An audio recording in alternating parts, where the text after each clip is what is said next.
Now, on 105.9 FM and streaming worldwide on the WMAL app. O'Connor and Company. It's 7:07. Good morning. Monday, 23rd day of February, as we're going to start a bit of a dig out here as the snow's already starting to abate and even thaw in some areas.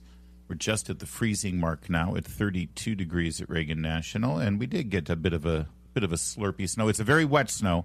It's going to be a heavy snow, and we're already seeing some tree limbs down and some trees down in certain areas. That's the real danger here, so let's get it taken care of. It's 8:05 is when we're going to talk to Steve Moore, economist, talk about the tariff ruling and President Trump's Plan B on tariffs, whether he should even execute a Plan B.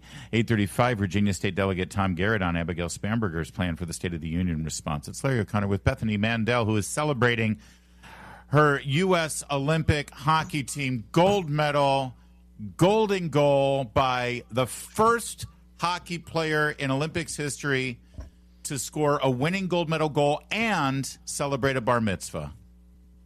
Yes, I did hear that. I am celebrating that. It's news to me, but I'm excited, as you can tell excited from the cadence of my voice. Come on, how could you not be hyped about that? Joe DIGENOVA. It's great. Joe's a good Italian, despite, a few, handful of Jewish hockey players like Jack Hughes, who scored the game winner. Most of these guys have names like Eruzione.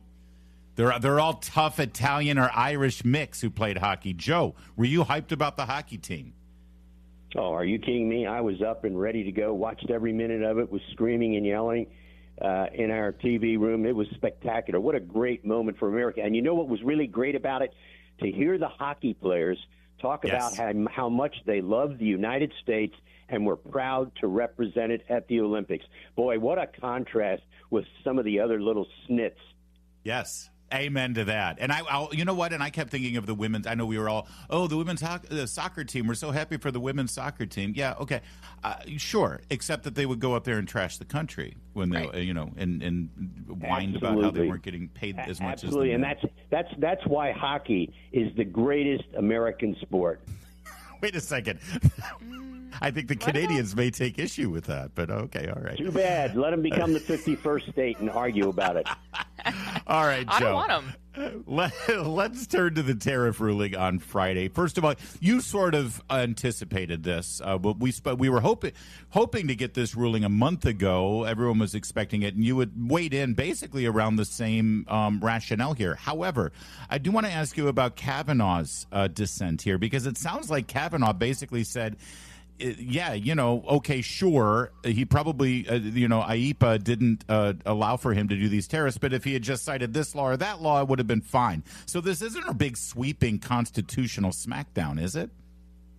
No, not at all. In fact, it's not based on the Constitution at all. This was a ruling on an interpretation of IEPA, this 1977 statute. So there's no big deal here.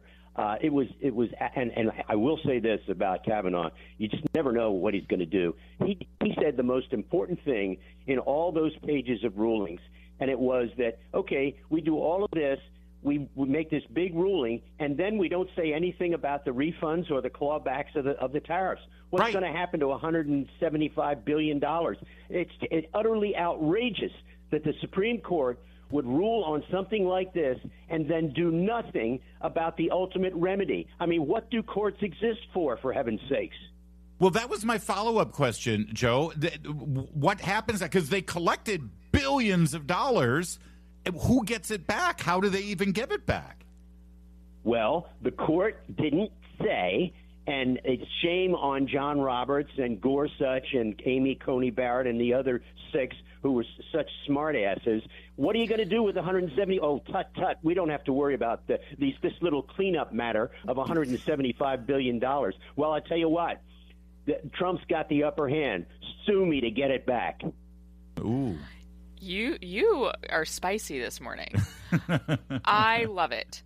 So what's Trump's next step? If this door was closed to him by the Supreme Court, then what is he going to do now? His next step is to hire Susan Rice to represent him. Just take no prisoners. I do feel like there's a price tag on her services. You need a real thug for a case like this. Yeah. He does have other statutes he can employ now, though, and re-implement the tariffs, although they wouldn't be quite as sweeping. Is that the difference?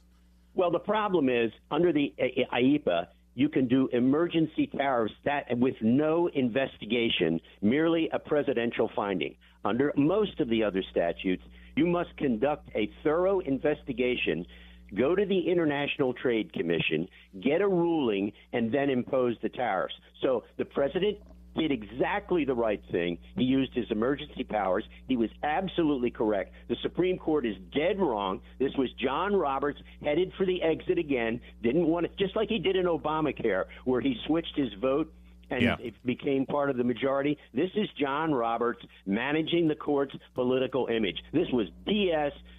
Plain and simple. Kavanaugh, to his credit, nailed it on the head. Let's talk about Susan Rice. You just mentioned her, and clearly you were listening earlier in the program. This extraordinary statement that she made, basically promising retribution, legal or otherwise. And it sounds like, burden of proof on anyone that's in the targets of the Democrats. God forbid they get power again. You're going to have to go up and bend the knee, kiss the ring, and promise and prove that you didn't cooperate. You weren't complicit with this current administration. I mean, I know they operate this way, Joe, but have you ever heard it quite so blatant and brazen? Actually, yes. And I heard it on January the 20th, 2017, when Susan Rice wrote a memo to herself claiming that on January 5th, she and Obama and Biden and Comey and Brennan and the Attorney General met in the Oval Office and plotted a criminal investigation into the incoming president, and that Obama said, okay, but let's make sure we do it by the book. This was her famous confession memo. And by the way, wasn't it fascinating that she gave this interview to guess who? Preet Bharara, the former U.S. attorney for the Southern District of New York for 8 years. You talk about partisan U.S. attorneys. This was lawfare incarnate. Unbelievable. Listen, Susan Rice should be in front of that grand jury in Fort Pierce tomorrow. So if we saw everything that we saw against President Trump in between his administrations, what could she possibly be threatening? Like, what else is left in their arsenal? Yes. As we say in the business, what's past is prologue. She's all set to do exactly what she did on January the 5th, 2017, which is use the vast prosecutorial and investigative power of the federal government against Republicans, conservatives, and anybody she doesn't like. She should be in a striped suit in prison right now. And this is why Joe DIGENOVA needs to be brought into this Justice Department to start the process as soon as possible. Joe, I'll keep beating that drum for you here in D.C. Let's see what happens. We got to leave it there. Thanks for joining us. You bet. Go USA. It is 7:15. A good way to distract from your horrible grades and test and proficiency performance at your public schools is to organize and celebrate walkouts of your students, right? And that's why we've seen this over the course of the last several days. Many public school systems around this area have allowed for or participated in the Ice Out protests, where high school students just get up and leave their classroom and start marching and take the rest of the day off. Of course, they can't read or write. In fact, that brings us to Battlefield High School in Prince William County, Virginia, because we heard reports that there was a big Ice Out protest of the kids at that school, Battlefield High School. But I can tell you, that's fake news. It didn't happen. There was no walkout at Battlefield High School. Apparently, the walkout occurred at a place called Battlefield High School. Battlefield High School in Prince William County. I can understand how people got that confused. Either that or the students at Battlefield High School don't even know how to spell the name of their own school. Because the flyer that they distributed celebrating this walkout spells the school wrong as Battlefield. I suspect that time in school might be best for them to learn things, and that might be the objective of why they're there. But it's Can wild they blame because... autocorrect on this? Is that an autocorrect thing? No, 100% not. No, but the teachers' unions and teachers themselves all support this. They're all standing behind this. The NEA posted. Hold on, let me find this because it was really wild. Okay. The NEA posted a piece that said that. Hold on one second. Give me 30 seconds. You do that, and I'll tell you about another one at Granby High School in Virginia. There's video of this anti-ICE protest. Basically, ended up being an everybody take your day off, but the kids again dangerously flood into the streets despite the fact that there's traffic. Forget about spelling and math proficiency. They don't even know to not go into a busy street when there's oncoming traffic. Yeah, no, it's a lawsuit waiting to happen. And there was a video of a kid calling his mom, who has special needs, an 11-year-old kid from the side of the road, terrified by the oncoming traffic, because this is not like, I don't understand how in a world where I need 13 levels of permission in order to get my kid a Tylenol in the nurse's office, they can just let them into the streets. That's right. What? Yeah.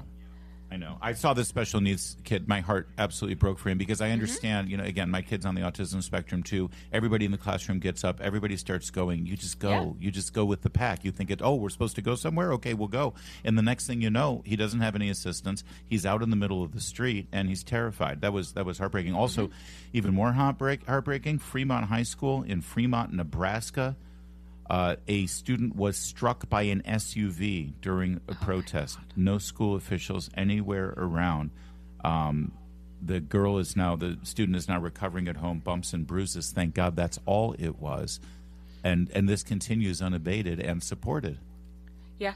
No, and what's wild to me, especially on the East Coast, especially in our area, is that kids aren't getting out of school until June 26th because they've had so much learning interruption.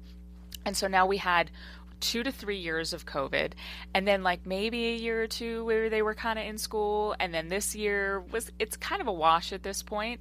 And they've just decided that they're abdicating their responsibility to learning, that the classroom is a place where you inculcate social justice warriors and you don't teach phonics, as evidenced by Battlefield High School.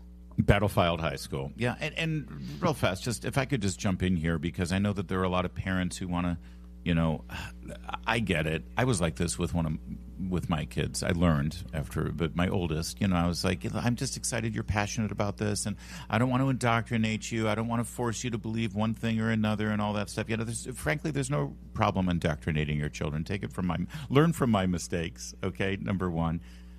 Because you're going to see a lot of people and a lot of adults saying, well, we're just happy that they're so excited and politically active, and their heart is breaking for Alex Trippi and for Renee Good and for, all of the people who are being ripped from their lives and deported and all that. And you're going to see a lot of that at the State of the Union, as all these Democrats, the ones who show up, will be doing protests on behalf of that.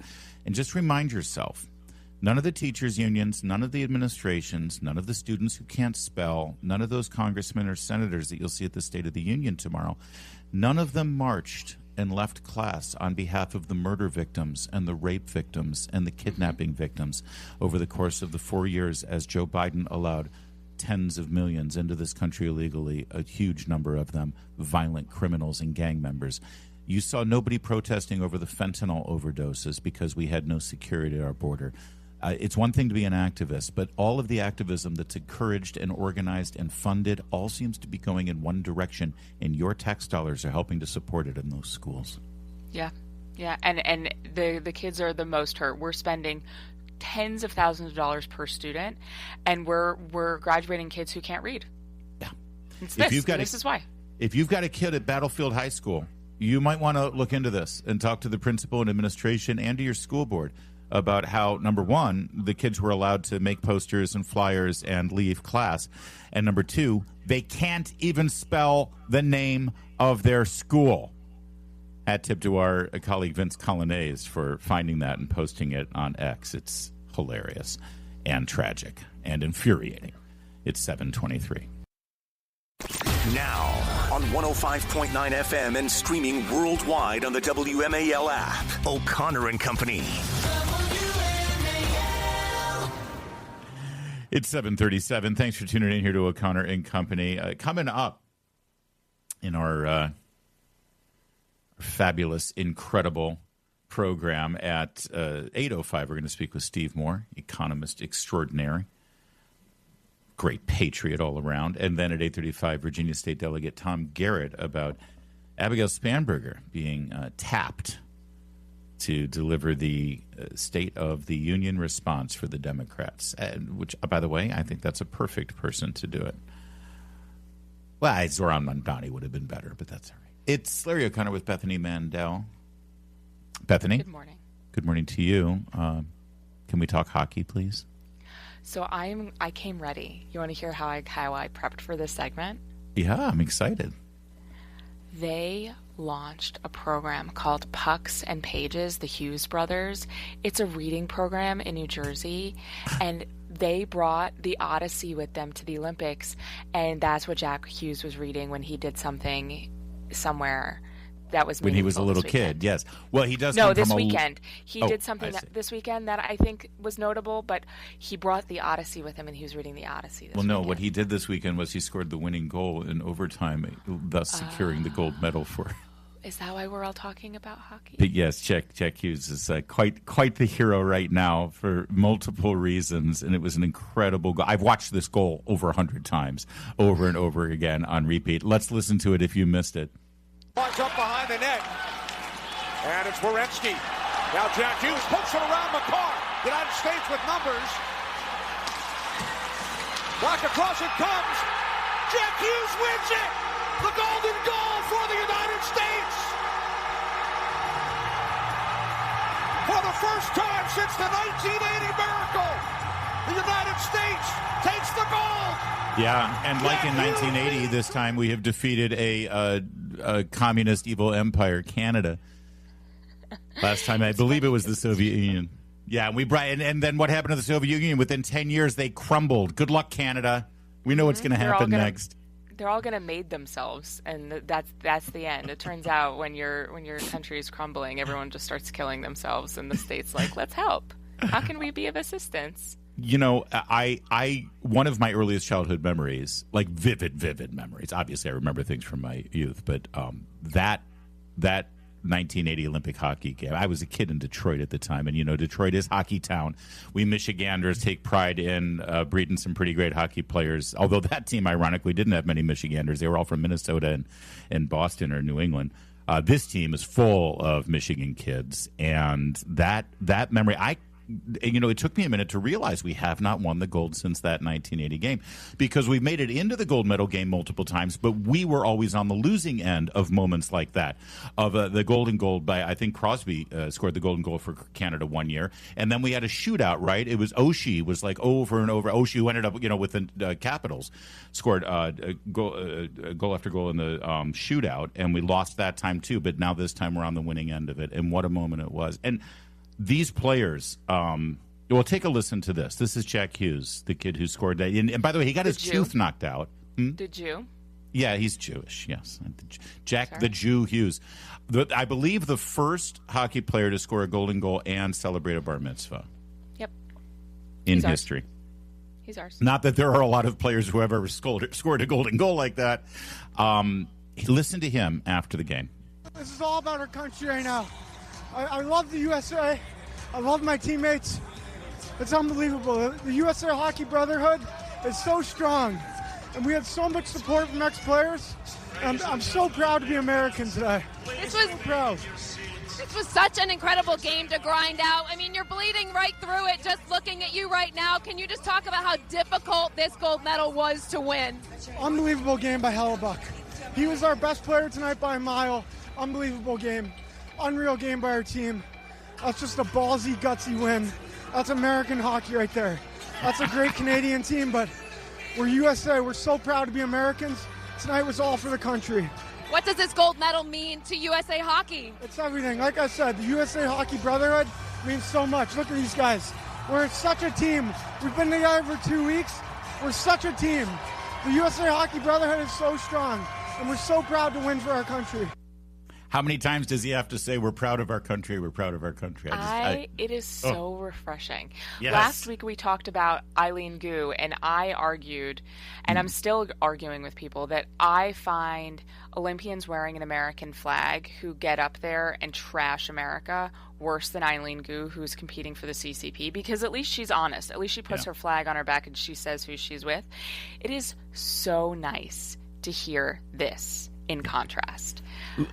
100%. And by the way, we Friday morning we talked about the American women's team, who also beat Canada, also in overtime and with an incredible goal, and they were fabulous too. There's something about this win that takes it over the top, but both of the teams did incredible, and both of them performed majestically. And it sucks to be a Canadian hockey fan right now. It sucks to be Canadian, and what I've loved is even.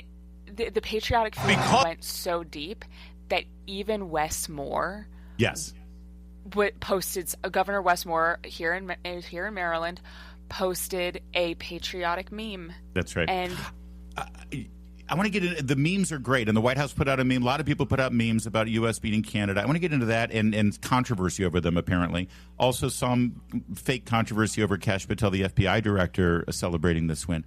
We're going to get into that in a minute. I want you to hear this real fast. Mike Tirico gave the play-by-play. This was basically the end of the Olympic competitions. It's always sort of the signature send-off. I criticize sportscasters a lot, and ESPN people, and a lot of people who inject politics into this stuff. It's impossible not to have politics as part of the Olympic Games, but the politics are supposed to be about one thing, and that is patriotism, just blind love for your country, not partisan politics. This got me. Because of a drought that almost lasted a half century, those teams are revered. They are held on to forever. And what happened today doesn't take away from the greatness of those teams or the meaning that those teams have in U.S. hockey. But what you saw today was the build of a generation, inspired perhaps by that team that lost in 2010 in Vancouver to the Sidney Crosby golden goal in overtime. Or the team where TJ Oshie had all those shootout goals in 2014. That's when these guys were doing what you're doing, watching on TV.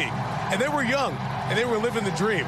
So for all the young people out there, not just the hockey, but all the Olympics you've watched, those dreams are formed now. Go chase them and go get them. Because our country loves sports, and it brings us together unlike anything else. And if you didn't know that, if you haven't been watching the last 2 weeks, you saw it in Team USA Hockey, winning the gold over their arch rival Canada here in Milan to wrap up these 25th Olympic Winter Games. Mike Tirico, well said, sir. And that I love sports, and I love sports for that reason, because it brings us together and gets us talking about things that aren't so divisive, that don't divide us the way that sadly so much in our country. And that's why when partisan politics gets injected into sports, I get so angry about it, because it's ruining one of the last things we've got. That's awesome. More on this great win and about the controversies apparently coming up in a minute. First though, 7:45. For some reason, Freebird became the adopted song of this USA hockey team, especially this team that has competed in international events for the last couple of years, including the World Championship. The Four Nations hockey tournament, again, ended with USA versus Canada, Canada winning. But the moment the puck dropped, I don't know if you remember this, it was last year, I think, they broke out into a fist fight. It was a brawl. The moment the puck dropped, before anyone started playing hockey, last year, when USA and Canada competed for the gold in the Four Nations tournament, these guys know each other very well, and they do not like each other. It was a big deal. And so when Freebird started playing on that golden goal, it was a moment. The President Trump, called into the dressing room there after the game as everyone was celebrating. It wasn't broadcast on television, but someone had their phone going. Let's see if we can hear. By the way, your goalie played not bad. Say hi to him. How you doing, Don? Don. Dad. Hockey goalies have slightly worse games. Unbelievable, and you were all unbelievable. And that team is pretty good you played. I don't know if it's not going to get anytime soon, right? And, I tell you what, I just told my people 2 minutes ago, I didn't know they'd be calling. I said, We're giving the State of the Union speech on Tuesday night. I could send a military plane or something, but if you would like to, it's the coolest night. It's the biggest. We're in. Speech. Can you pick us up in Miami on Tuesday morning? Yeah, Tuesday morning. Close the northern border. We'll get cash and we'll get the military to get you guys. Let's go. All right, so a couple of things there. They all, by the way, real fast. He also said that. Listen to what this hockey player said in the background. Close the northern border. Did you catch that? Close the northern border. Close the northern border. Yup. So that's the president inviting the team to the State of the Union. They're all in. Trump wants to have something that Republicans and Democrats will both celebrate, and Lord knows they will. I have a hunch when he mentioned Kash there, and Kash is going to arrange it. I think maybe FBI Director Kash Patel, who was celebrating in the dressing room with them, he's a huge hockey fan. I think he's the one who called the president. That may have been on Kash Patel's smartphone, actually. Yeah, he's got an iPhone. One thing that I loved about that call is we got a window into Trump that we don't often get, and I love this version of Trump most. Yeah. He is actually like a really funny, really nice guy. And obviously we have to get the tough guy. We have to get the president. Right. But he's such a fun, jovial, joyful person. And I can't wait. I said this in an earlier segment. I can't wait until the reevaluation comes of I don't know, maybe he's fun. Maybe he's great. For people to recognize that, no, this is, you just have to see the humor in this guy. He's great. So Kash Patel was there. Now he did go on his secure jet that is made available to the FBI director when traveling. His office has said that there were other international security meetings that he was having in the area. But yes, while he was there, he dropped in to watch the gold medal game. The team invited him back into the dressing room because they knew what a huge fan he was and how supportive he's been. But many people are angry that he did this. I'm not angry. So we talked about this earlier before we went on air. I was like, I don't love it. I'm not angry, but I think that it's not a great look, especially when you head the biggest law enforcement agency in the country, to be chugging champagne, especially when the Savannah Guthrie, Nancy Guthrie investigation is not going great. I don't think that he's got a lot that he can sort of ride the coattails of his successes in the FBI. I think I would be a little more circumspect if I were him. I understand people who have that opinion. I don't understand the people who just have a blinding rage and just are against anything that he or anyone in the administration does. He is a human being. He caught up in the moment. I understand it. By the way, he said, for the very concerned media, yes, I love America, and was extremely humbled when my friends, the newly minted gold medal winners on Team USA, invited me into the locker room to celebrate this historic moment with the boys. Greatest country on earth and greatest sport on earth. And that was it. At 7:55, WMAL traffic and weather every 10 minutes. First on the fives. Oh, we never got to the memes. All the memes of bald eagles killing Canadian geese, which is just... Oh, that was the best part. Come on. Our it's birds radio, are though. way better than their birds. Yes. And everyone was upset that the White House put that out. But as you mentioned, Wes Moore, the governor of Maryland, put out the exact same meme. And, when he does it, it's great.